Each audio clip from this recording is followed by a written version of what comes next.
9월 18일 목요일 구속사 이야기, 오늘은 사사시대 세 번째 이야기입니다. 하나님은 하나님의 백성을 반복적인 우상 숭배와 범죄에도 사사들을 보내셔서 구원하셨다.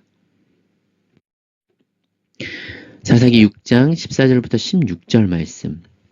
여호와께서 그를 향하여 이르시되 너는 가서 이 너의 힘으로 이스라엘을 미디안의 손에서 구원하라. 내가 너를 보낸 것이 아니냐 하시니라. 그러나 기드온이 그에게 대답하되 오 주여 내가 무엇으로 이스라엘을 구원하리이까? 보소서 나의 집은 므낫세 중에 극히 약하고 나는 내 아버지 집에서 가장 작은 자니이다 하니 여호와께서 그에게 이르시되 내가 반드시 너와 함께하리니 내가 미디안 사람 치기를 한 사람을 치듯 하리라 하시니라. 아멘.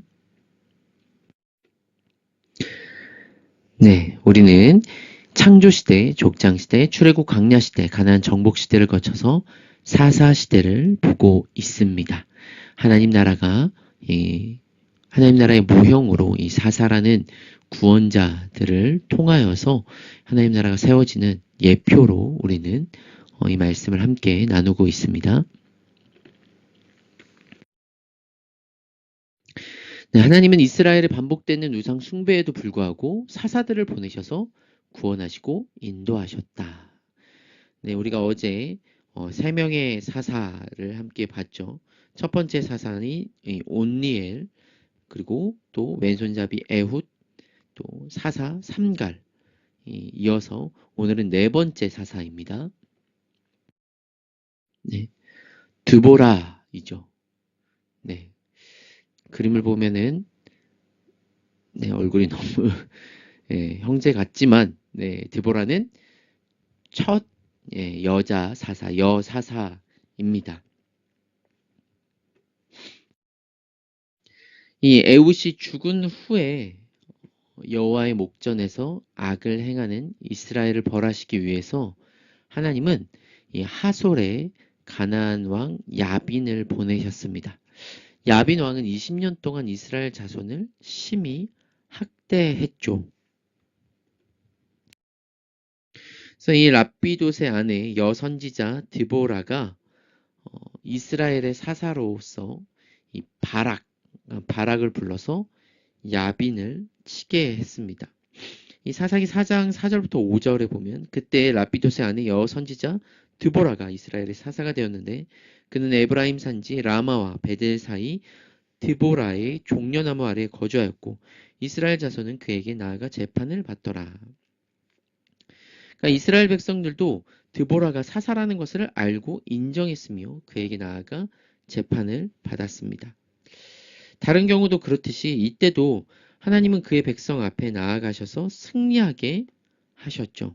그래서 이 사사기 4장 14절 15절에 이 바락에게 명하였고 이 바락이 10,000명을 거느리고 다볼산으로 내려가서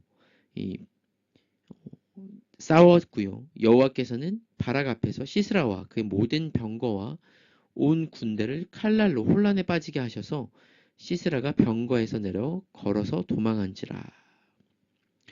사사기 5장 20절 21절에도 별들이 하늘에서부터 싸우되 그들이 다니는 길에서 시스라와 싸웠도다. 기송강은 그 무리를 표류시켰으니 이 기송강은 옛강이라. 내 영혼아 내가 힘있는 자를 밟았도다. 하나님께서 이 많은 비를 내리게 하셔서 이 기송강이 범람하게 하셨죠. 그래서 이 시스라가 철병거를 가지고 있었는데 병거라면 지금으로 치면은 거의 이 전차 혹은 대포와 같습니다. 이 대포, 그러니까 그쵸? 전차로 되어 있는 포와 같은, 그러니까 그냥 일반 군사 한 명과는 비교되지 않는 그런 엄청난 화력이고 군사력인데 하나님께서는 비를 많이 내리게 하셔서 기송강이 범람해서 오히려 철병거가 무력화되게 하시는 역사를 보여주셨죠.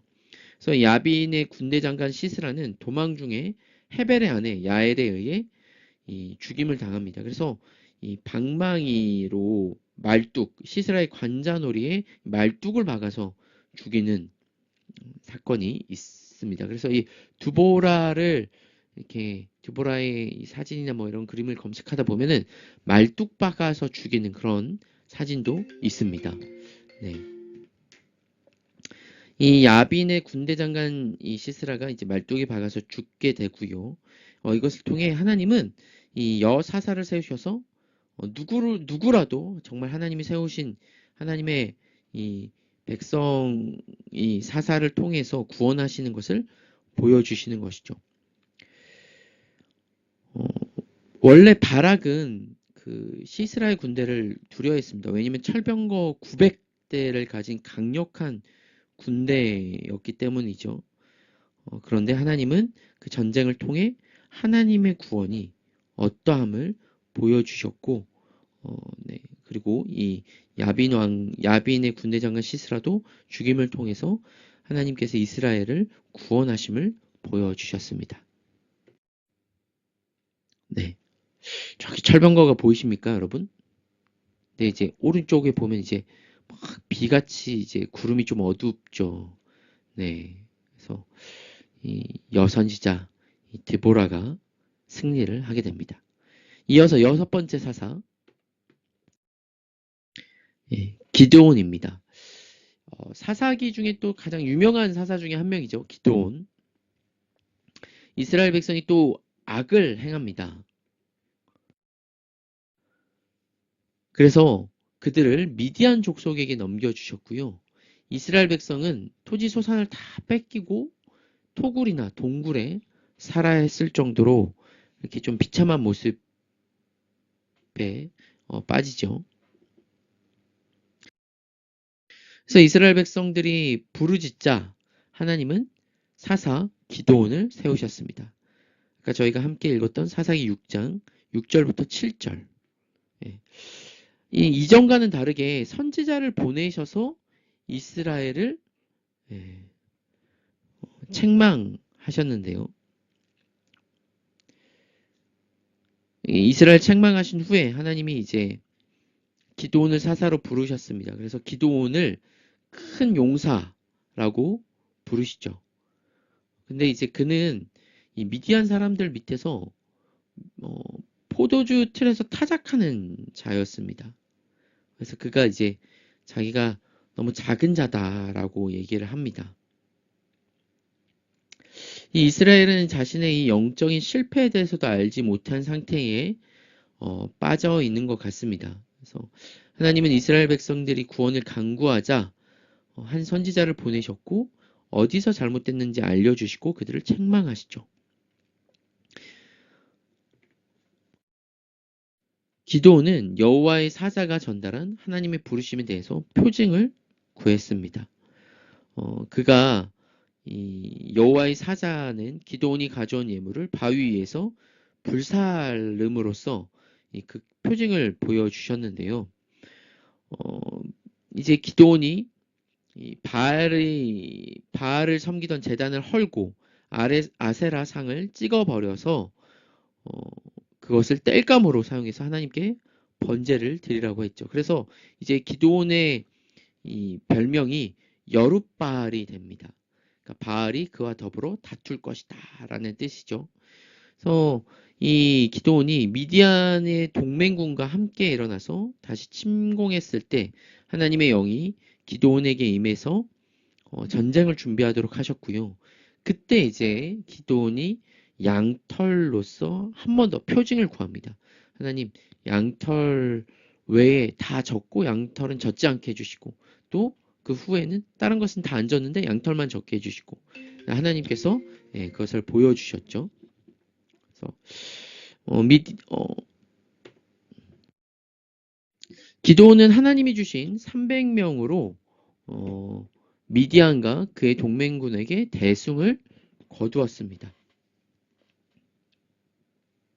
7장에 대승을 거두는 것이 나오는데요. 하나님이 이스라엘 군대수를 처음에 32,000명에서 10,000명으로 또 10,000명도 많다고 하셔서 300명으로 줄이시죠. 그래서 우리가 잘 아는 물을 먹을 때 어떻게 먹느냐에 따라서 하나님이 줄이셔서 300명만 남기십니다. 하나님은 이 두려워하는 기드온에게 용기를 주시고 그들에게 함께 하셔서 크게 대적에게 승리하게 하시죠. 그림과 같이 항아리 안에 불을 숨기고 그리고 나팔을 가지고 들어가서 적진에서 불을 붙이고 이 나팔을 불 때 그들이 혼비백산해서 다 멸망당합니다. 전쟁 후에 기드온은 에브라임 지파와의 갈등을 지혜롭게 해결하고 또 왕이 되라는 요청에서 거부를 하는 어떤 태도를 보입니다. 이게 옳은 태도죠. 그러나 후에 미디안 왕 세바와 살문나를 추격하고 사로잡는 과정에서 협조하지 않은 동족인 숫곳과 분회의 사람에게 보복하고 결국 사적인 이유로 미디안의 왕들을 죽이는 보복을 행하기도 합니다.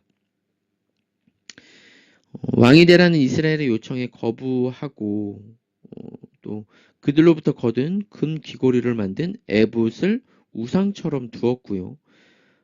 그로 인해 이스라엘 백성들이 또 그것을 음란하게 섬기는 것을 보게 됩니다. 또 나중에 기드온이 아내들이 많아서 아들이 한 70명이나 되었다라고 하죠. 그래서 이 기드온은 세겜에 있는 한 첩에서 낳은 아들 아비멜렉, 그 아비멜렉이 기드온의 막내 아들 요담을 제외한 70명을 죽이고 스스로 왕이 되었습니다. 그러니까 70명이 뭐 한두 명도 아니고 이 어떤 왕자는 아니지만 자녀들이 서로의 어떤 이권을 위해서 죽이는 모습들을 또 볼 수 있는 것이죠. 그러니까 기드온이 하나님께서 정말 강하게 하시고 엄청난 승리를 주시고 큰 영광을 주셨지만 결국 끝이 좋지 않은 것을 볼 수가 있습니다.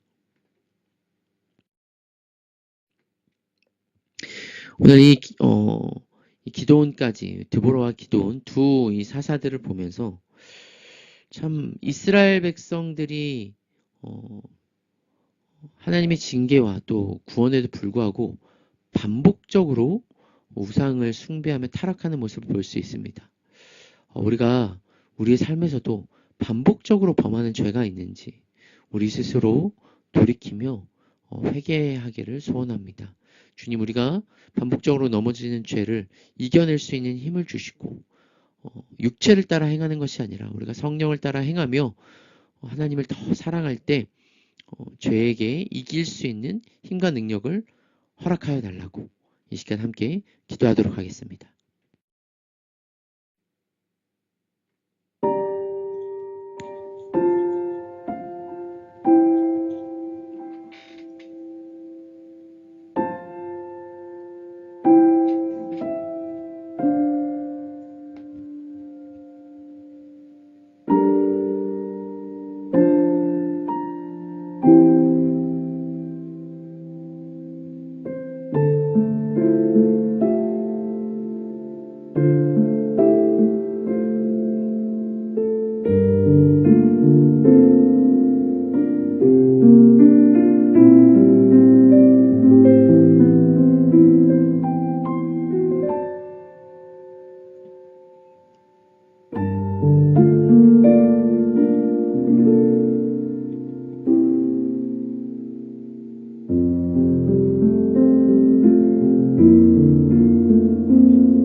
우리를 구원하셔서 하나님 나라의 백성으로 삼으시고 모든 대적에게 승리하신 주님, 오늘도 우리가 주님의 은혜를 힘입어 살아갑니다. 하지만 우리가 이 땅에 살아갈 때 반복적으로 넘어지는 죄악들, 우리의 약점들, 우리가 하나님의 은혜를 잊고 또 세상에 쉽게 넘어가는 연약함이 있습니다. 주님, 우리가 이것들을 이겨낼 수 있는 힘과 능력을 주시고 오늘도 우리가 주의 은혜와 영광을 바라보며 살아갈 때 하나님 성령을 따라 성령의 소욕을 육체의 소욕이 아닌 성령의 능력을 따라 살아갈 수 있는 이 하루가 되게 하여 주시옵소서. 오늘도 우리가 하나님의 거룩한 자임을 잊지 않고 살아가길 소원합니다. 예수님의 이름으로 기도드립니다. 아멘. 오늘도 주 안에 이미 우리에게 주신 승리를 힘입어 능력으로 살아가는 하루가 되기를 소원합니다.